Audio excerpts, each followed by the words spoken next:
Syndra, maybe. Syndra. I don't know. Akali, Victor. Oh, Victor. It's gonna be Victor versus Orianna. It's gonna be Corki. Nah, Orianna. You know, got dropped by Nightbot. Could be Silas, right? Like, I guess Akali's okay. Akali's fine. You give up any Samus or Pry on the lane, but it's really interesting to me because we've seen pro players pick either side of this matchup. We've seen a lot of people pick Victor into Akali because you obviously will be able to bully her early, and if you do snowball, her gameplay becomes very tenuous. While I guess Akali is the plan B.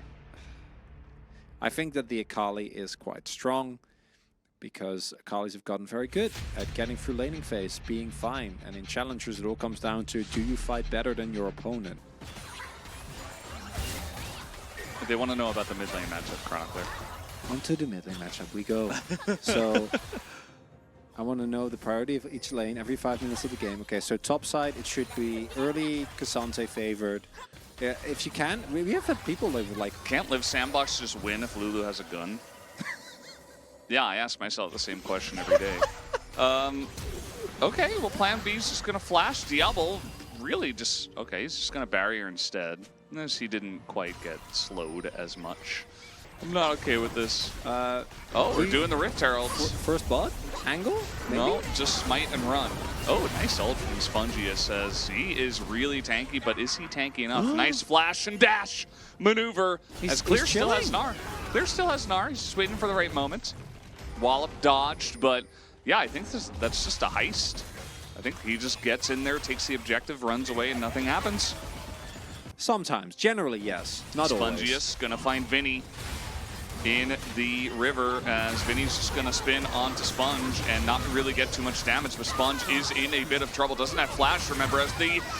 Oh man, that was actually huge. They take down Nami as the shuriken. That's the word I was looking for. Power hot, Veldas. Power hot. I don't know what that means, but... Yeah, I'm going to take it as a compliment. As, okay, flash on in. That is also a polymorph. He is so dead. No flashes in the bottom lane. This is basically just served up burgers for the bottom lane. As more feeding. Chronicler, if I... place for other League of Legends. If I were a sentence of Dutch, okay, we're going to have to hold that thought. As Clear, he does get the last part of the ult out, and now Gucci has to flash away with Meganar on the way. It's just that Europe knows how to deal with Caitlyn. But we don't in Korea. I mean, that must be it. Sponge goes in. Not to take anybody's interview out of context or anything. Yeah, Sponge goes in and Sponge goes out. And we can explain it this time around. So, yeah, I mean, it's just the Cloud Soul again, which this time it's different because Live Sandbox have 2 Drakes. Oh, Akali flank. Goodies ready. Oh boy, that's going to be a lot of damage on a Piero. Sponge gets in front of the Shuriken, but it doesn't quite matter as he is still in that backline. Pleta gets totally zoned, and down goes the mid laner Sitab once again. Double kill as now 4-0 for Live Sandbox's mid laner Gucci. To that tournament named MSI that I just remember the name of. Sitab is in a little bit of trouble here. He does have flash. Maybe a lot. He's dealing with Akali and Wukong, so not going to be able to get away from that one. Yeah. Pretty horrible. Particularly especially that Dutch guy. Oh, yeah, he's the worst. Yeah. Thinks he's funny, has a horrible accent. Totally T1 bias, too. Can't deal with that. And Gen.G bias. Yeah. And he's just LCK bias in general, I think. Sucks. Ooh, look at this hop. Gets hit in the air, but it doesn't matter. But this is actually really, really nice. Gonna isolate these 2 members on the right side, and that is now Lucian getting a shutdown onto a 5-0 Akali. As what could go wrong, forcing a 4v5? I don't know, Chronicler, but it seems like Live Sandbox will not be punished for this. As Vincenzo is going to get underneath the turret. They're in a really awkward spot here. Yeah, no Meganar this time around. Can they win this one with the Zeri is really the question. 4v5, they say yes as the bubble is going to hit the Zeri, but Diablo just going to be stunned up, and it doesn't matter. Down he goes. As Cassante does do a lot of damage, but there's nobody that can hit Sitab. And Live Sandbox opted into this one. 4v5, they said, no, we're still stronger without our 5-0 Akali. Doesn't matter. We can still win. And they feed 3 kills to the victor. the CC chain. We got Goody fighting. is big as We got fighting. Oh god, he got shut down as well. Yeehaw. That was 1 versus 2. What was that? What was that? Both what I'm watching on my screen. That is a very sad clown. What is that? Is that Artosis? Well, like, the closer I got, I'm like, wait, that's Artosis. Okay, we have a fight. That's Cassante, so you don't actually deal damage to him. Flashing into a Cassante. He has wild growth on him as he has to go forward, and they finally got him. He is now dead. Huge. They also killed Vincenzo's clone. I saw that. I was like, oh, is that a second person? No. You can give up this Drake sandbox. That is fine. No, you know what I'd rather do is face check the brush. As, okay, Sponge just going to try to get on in there. Goody. They need the rest of the team. Goody is alive, so I'm not sure. sure. Oh my god, he's doing it! He's doing it, and he might as well, right? He's got the stopwatch, and they have a Zeri behind this. As in he goes, 2 kills. Goody is really flying off the rails here. As Diablo now just going to frontline, and the fight is totally broken up. Setab zoned for now, but he's a victor. He's got some decent range poke, but Diablo over the wall. Going to get the flash out of Setab. Pleta here in the front. Vincenzo over the wall, trying to kite out the monkey, and he will, but Diablo with the shield is not enough, as in goes Pleta, the double man into the wall. Clear going to take him down, and DRX take a really close fight. Power of this team shining through a little bit more, even though it did take Sandbox opting into 2 4v5 fights. Twice! What could go wrong? Well, a lot, clearly. Surely they just win the 4v5 fights. Like. Well, they gave up the Baron. They try to take some wonky kind of fight on the top side of the map. That doesn't work. So the Baron is now in the hands of DRX, and they take down 2 inhibitors. Not looking too hot. There's also still a bunch of stopwatches. Splatter still is available. We do have Setab also going for the Zonias.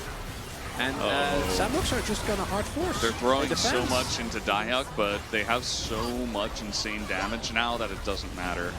Like, they're just able to basically 100 to 0 and CC him down. All 3 inhibitors are dead.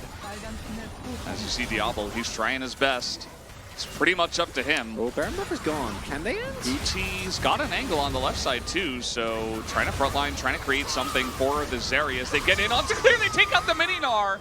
As, okay, that's a lot of the front line taken out here, but the Sejuani's still alive. Sponge trying to kite this one out, but Diablo is just going to get bubbled, and that will do it. The one bubble from Plan B as he had, or not Plan B, obviously, from Piero, as he had a different plan for this one. Down will go the Nexus, and we will have our game 3 in this series, Chronicler. Going to a third game between Liv Sandbox and DRX. I was voting for my POG. I'm reminding you that maybe you should do that as well. And DRX in this game, they played a lot better than in game number 1. Clear was, again, for me, a highlight player. Yeah. But also, Liv Sandbox, we know that you're a team that loves fighting. But if you could tone down just a little bit, just a little bit, this team could be a genuine threat, particularly in challengers where being able to fight as well as they do is so important. The fact that they almost won that second 4v5 is wild. How did Sandbox lose? What? He just came in here at he left for 12 minutes. I figured, like, he had to just have left, and then he missed all the 4v5s. Well, I mean, the first 4v5 they would get caught, and then they were like, we're so far ahead, we're just going to fight anyway, and they did it twice, and they lost. Yeah. That are just good, and are just not getting the attention as very happy to see Clear picking up a POG. That CC score, it's not in the thousands, though, so it's a little bit low. Yeah, well, it's okay. He is Gnar, so he can only... No. Well, I know he can slow people with his boomerang. We've seen a lot of very high CC scores, so... Okay, well... Then do you think he didn't deserve fellas? Well, he should have had higher CC score. Okay. I don't even know how he got 338 CS on a Gnar, but I guess he did spend a lot of time in a side lane against a Cassante.